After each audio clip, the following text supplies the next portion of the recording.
Welcome back to Serving Up Plumbing with David Butler. Today we're going to be talking about regulators for gas. But before we get into that, if this is your first time here, please hit that subscribe button.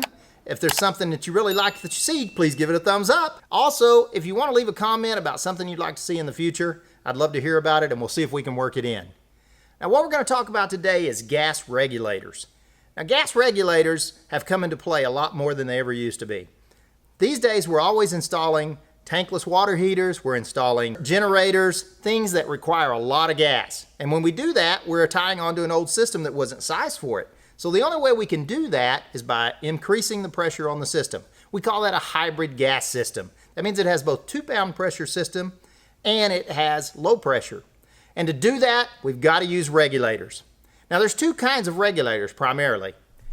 The indoor regulator, kind of looks like this, and the outdoor regulator that looks like this gray one.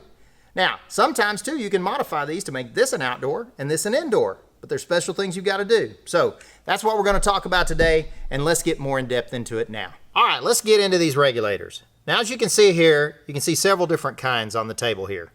So what we've got right here and on this side, these are what we call indoor regulators or non-vented regulators, all right?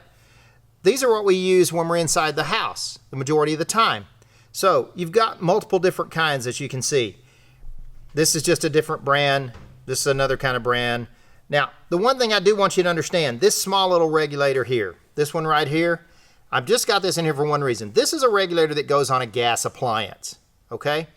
I don't want you to get this confused with an indoor pressure regulator for medium pressure or 2-pound pressure, because this comes with a cooktop or with a gas range.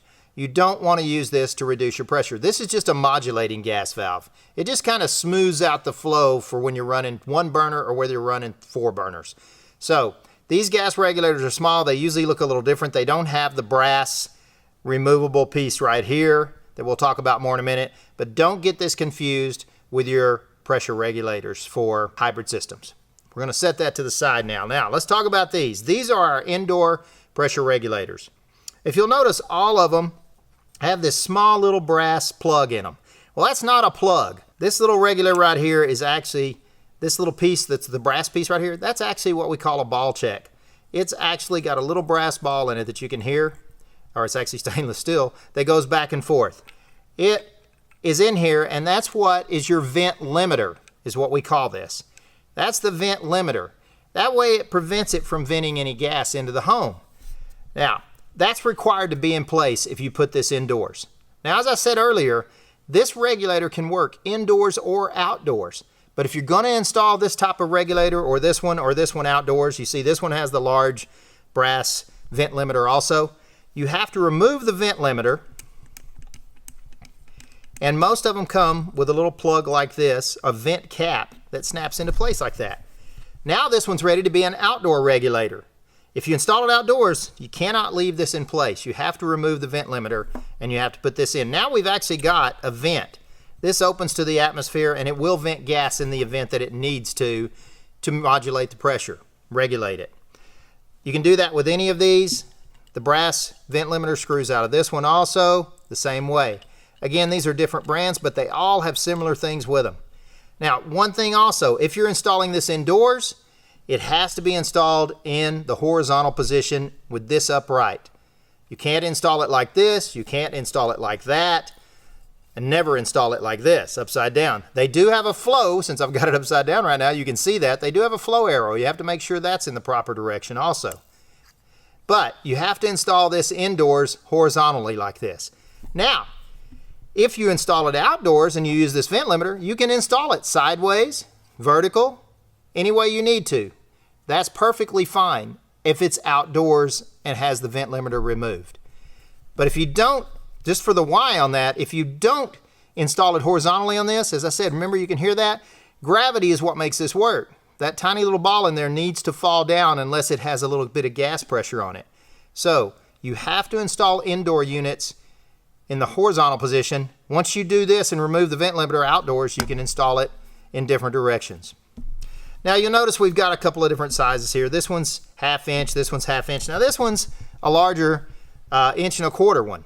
Now, the one thing about these regulators is they do flow a large volume of gas. It's very rare that you need to use a regulator that's indoors the same size as the piping that's supplying it. Oftentimes, a 1-inch regulator can feed an entire house, even if it's got 1.25 inch or 1.5 inch pipe coming into it. You can always check on these, like a small 1/2 inch regulator can run anywhere from 600 to 900 CFH, or that would be 600 to 900,000 BTUs, right? So these smaller regulators can run a lot of gas. Oftentimes the 1/2 inch one, you can run 1/2 inch one on a tankless, it'll run about 6,000 BTUs. But when you go outdoors, you have to stay more so with the size of the regulator and the gas pipe, or it's more recommended to. So remember, these are indoor regulators. Outdoors, you have to remove the vent limiter. You have to install it horizontal if it's indoors with the vent limiter. If it's outdoors and you take the vent limiter off, you can install it different directions, okay? Now, let's talk real quick. This is an outdoor regulator.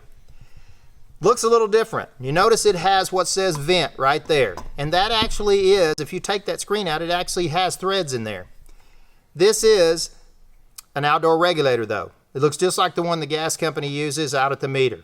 Now, we use these majority of the time when we are outdoors. They're very dependable. They've been around forever. And I mentioned earlier though that this could be installed indoors. But the only way you can install this indoors is you have to take that screen out and you have to literally pipe this vent to the outdoors, because these do emit a little bit of gas every now and then, and these do the same thing. Every now and then they'll put out just a little bit of gas. That's why they call this a vent limiter, because it limits how much gas it can put out.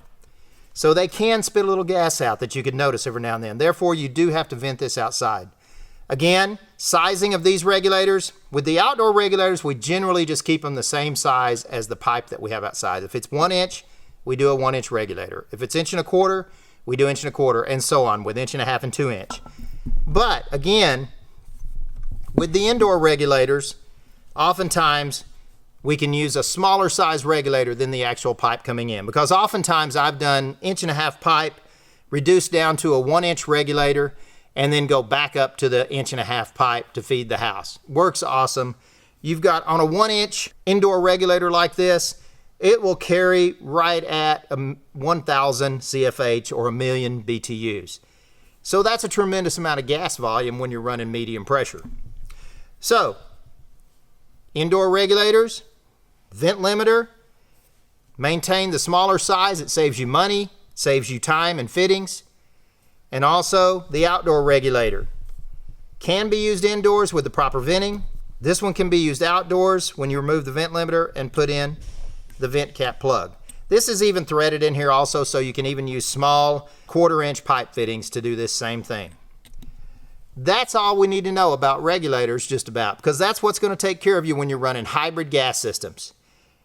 Non-vented regulators and vented regulators. If you have any questions, send them in on your comments.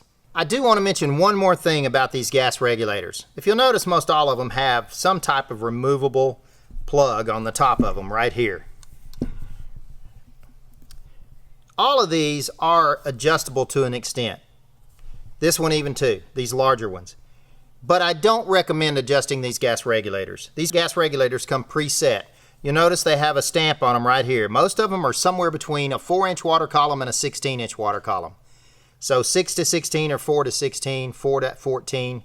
If you know gas pressure, you know what I'm talking about when I say water column. So they go from 2 pounds to somewhere in that range. The gas company generally provides 4 ounces of gas pressure, which relates to about 7-inch water column. That's what we want to stay with. I would not recommend adjusting this up. Just make sure and size your gas system so it'll handle the load and it'll work properly with the existing preset range. Because once you start changing the factory settings, you can get into trouble really quick. So stick with the factory settings. Don't go doing adjustments on these regulators. And again, these are natural gas regulators. Keep those the same way they come from the factory, and let's not do changes on them. We've talked a lot about regulators now. We know that there's indoor regulators, outdoor regulators. We know that you can switch an indoor to an outdoor with a certain amount of modification. We know that we have to have a regulator when we're going with a 2-pound system and having a hybrid gas system. We also have talked about how the orientation has to be of how you have to install them, horizontal or vertical, and when you can do that. So, a lot of information about gas regulators, but all information that you need to know if you're going to be running gas out there on a hybrid gas system. Again, please subscribe, give me a thumbs up if you like this video, comment if you have any questions, and just remember to tell your friends the Butler did it.